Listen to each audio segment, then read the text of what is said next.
Waidan nu poso jeung waida juwijat jeung di mana-mana dikumpulkeun naon anu poso pirang-pirang jiwa atawa pirang-pirang awak-awakan teu naon kurinat tegasna dibarengkeun deui itu arwah atawa nupus bi ajsadiha kana pirang-pirang jasadna itu nupus. Tak ieu mah ayat sabaraha teh pajak teh Alki.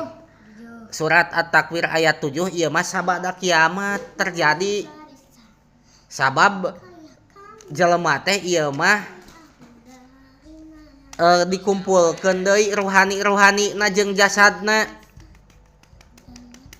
Jadi nu dimaksud wa idza juwijat anu pusu teh rudat al arwahu ila ajsadiha ruhani atawa nyawa anu tadina dicabutan tina jasadna ku Allah bakal dikembalikeun deui eta si rohanina teh kana jasad. Nah urang bakal maot bakal kumaha maotna urang teh dicabut nyawana urang teh tina jasadna urang sehingga jasad orang teu usik, teu ngadangu, teu ngarasa, teu bisa ngomong, da maot da nyawana dicabut ku Allah. Pek teh jasad orang teh dikubur. Kitu engke teh. Tah saatos kiamat terjadi mah jasad orang anu terkubur teh bakal diasupkeun deui rohanina teh nyawana teh kana jasad orang anu terkubur eta. Karas hirup deui we jasad urang tengah hiji deui jeung rohani mah kitu tenang eta makna tafsiran anu kahiji. Makna tafsiran anu kadua mah nyaeta kurina kulumriin bisiatihi pal yahudi yudamu lil yahudi wa nasrani linasoro. Makna tafsiran anu kadua tina waidan nupusu juwijat teh nyaeta engke mah saban-saban manusia bakal dikumpulkeun jeung golongan-golonganana. Lamun eta manusia golongan Yahudi maka engke di akhirat dihijikeun atuh jeung Yahudi deui moal jeung orang muslim. Lamun eta manusia di duniana orang Nasrani, orang Kristen Nasrani teh, maka engke teh di akhirat eta jalma teh bakal dikumpulkeun jeung orang Nasrani deui moal dihijikeun jeung orang muslim. Kartos teh pajak. Kartos teh Alki. Kitu tah.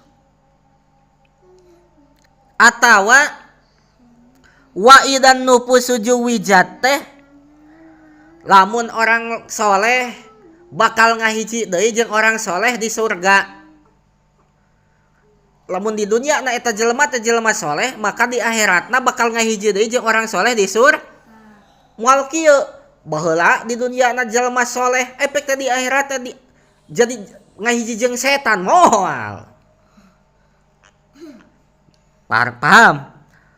Sabalikna eta jelema teh jelema doraka, jelema kafir di dunia na teh maka engke di akhiratna eta jelema anu kafir keur di dunia na ku Allah bakal dihijikeun jeung jelema kafir deui jeung setan dina neraka.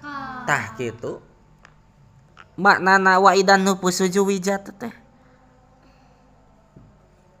eta makna nu kasabaraha katilu nya eta nu katilu mah waidan nufusu juwijat teh nya eta jiwa-jiwa orang beriman engke di surga ku Allah bakal dikumpulkeun dikawinkeun ka bidadari surga cenah.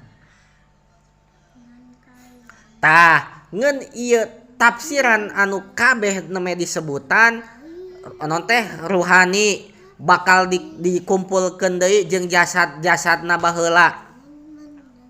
Tuluy golongan Nasrani bakal dikumpulkeun jeung Nasrani deui engke teh di akhirat teh. Yahudi jeung Yahudi deui.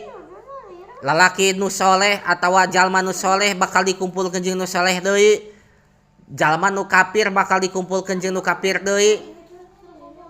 Jalma mukmin bakal dikawinkeun jeung bidadari ieu teh bakal kajadian sadaya. Nah